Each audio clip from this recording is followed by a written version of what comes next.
জলে কুমির, ডাঙায় বাঘ, আর এভাবেই কাটে সুন্দরবনের মানুষের জনজীবন। সুন্দরবনের চিত্র যে বড়ই বৈচিত্র্য তা বলাই বাহুল্য। শুধুমাত্র বারে বারে প্রাকৃতিক দুর্যোগে সুন্দরবনের মানুষ ক্ষতিগ্রস্ত হয়েছেন। সেই সুন্দরবন এলাকার জঙ্গলজীবী মানুষের প্রধান জীবিকা জঙ্গলের মাছ কাঁকড়া ধরা।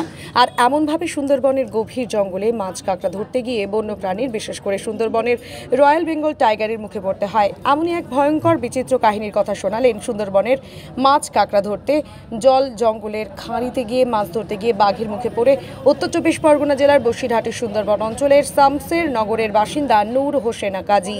প্রায় ৩০ বছর আগে বাবা ও দাদার সাথে সংসারে রুটি রুচির টানে গভীর জঙ্গলে মাছ ধরতে গিয়েছিলেন নূর হোসেন গাজী। জঙ্গলের খাড়িতে মাছ ধরার সময় হঠাৎ বাঘ জঙ্গল থেকে লাফিয়ে নূর হোসেনের ঘাড়ের উপর ঝাঁপিয়ে পড়ে। যদিও দারিদ্রতার সঙ্গে জলবেষ্টিত দ্বীপে লড়াই করে নিজেকে বাঁচাতে নূর হোসেন ভয় পায়নি, বরং হাতের লাঠি দিয়েই বাঘের সামনে বুক চিতিয়ে পাল্টা রুখে দাঁড়ান। তারপর তার চিৎকারে এগিয়ে যাওয়া তার বাবা আর দাদা দৌড়ে বাঘের মুখের উপর থাবা মারে ও লাঠি দিয়ে মারলে অবশেষে বাঘ পালিয়ে যায়। বাঘের আক্রমণের পিঠের মেরুদণ্ডের উপর সেই থাবায় ক্ষত যেন আজও দগদগে। দীর্ঘ প্রায় ৩০ বছর কেটে গেলেও তার চোখে মুখে আতঙ্কের ছাপ স্পষ্ট। কাঁকড়া মারতে, কাঠ কাটতে, আচ্ছা, ইডির ওটা আমাদের জীবনযাপন। কোন জঙ্গল এটা? এটা হ্যাঁ, জোরে বলুন। সুন্দরবন। আচ্ছা, কি কি করেন এখানে? এখানে মাছ আছে, কাঁকড়া এদিকে আছে। আমাদের এদিক থেকে। হ্যাঁ হ্যাঁ। মাছ, কাঁকড়া, হ্যাঁ। কাঠ টাট আছে, কাঠ, আচ্ছা, কেওড়া। ভয় তো আছে এখানে। ভয় আছে। আপনার কি কোনো বাঘের সঙ্গে দেখা হয়েছে আপনাদের? হ্যাঁ। কিসের ভয় এখানে? এখানে বাঘের ভয়, আর কোনো ভয় নেই। হ্যাঁ হ্যাঁ। আর কোনো ভয় নেই, বাঘের ভয়। জীবনের তো ঝুঁকি নিয়ে যেতে নাকি? হ্যাঁ। হ্যাঁ। কি মনে হয়? মনে হবে আর ভয়তে আমরা সব। এদিকে আমার দিকে দাঁড়ান। হ্যাঁ, আর আমরা বুঝতে পারবো না। বলুন।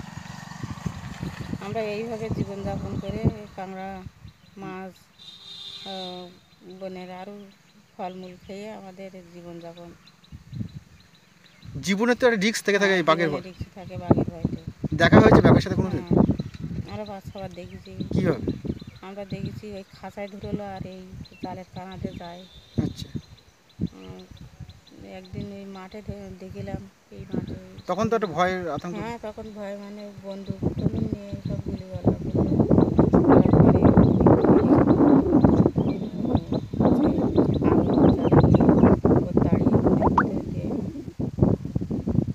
আপনার নাম?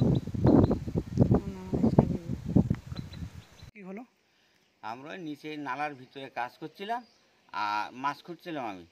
আর ওই বাঘ উপর থেকে, আমরা উপরের দিকে খেয়াল ছিল না, উপরে জঙ্গলের ভিতরে বাঘ লুকিয়েছিল।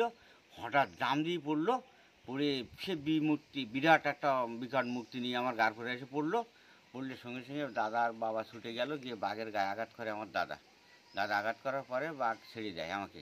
বাবাও হাত দিয়ে চড় মেরেছে বাঘের গায়ে, মেরে বাঘকে সরিয়ে দিয়েছে, দিয়ে আমার এই নৌকোয় তুলে নিয়ে সঙ্গে সঙ্গে নিয়ে ওরা ওই আমার নিয়ে আসলো, দেশে আসলো। ওখান থেকে খুব বেশি দূরত্ব না, ওরকম ঘন্টা দেড়েক সময় লেগেছে আসতে, এতটা দূরত্ব গিয়েছিলাম। এবার ওখান থেকে আইনে ওই হসপিটালে নিয়ে চলে গেল আমার হচ্ছে বসিরহাটে 1 মাস থাকি। তারপর ডাক্তার বললো যে বাঁচবে না, নিয়ে যাও। বাবা বললো দেখো আমার দেশে ডাক্তার কবিরাজ নেই, তা আমাকে এখান থেকে ট্রান্সফার করুন, মুড়িয়া হসপিটালে মরুক, কলকাতায় মরে যায়, কলকাতায় ট্রান্সফার করুন। তা ওখান থেকে আবার ডাক্তার ট্রান্সফার করে দিল, বসিরহাট থেকে দিলে কলকাতায় নিয়ে গেল। সেখানেও 1 মাস থাকলাম।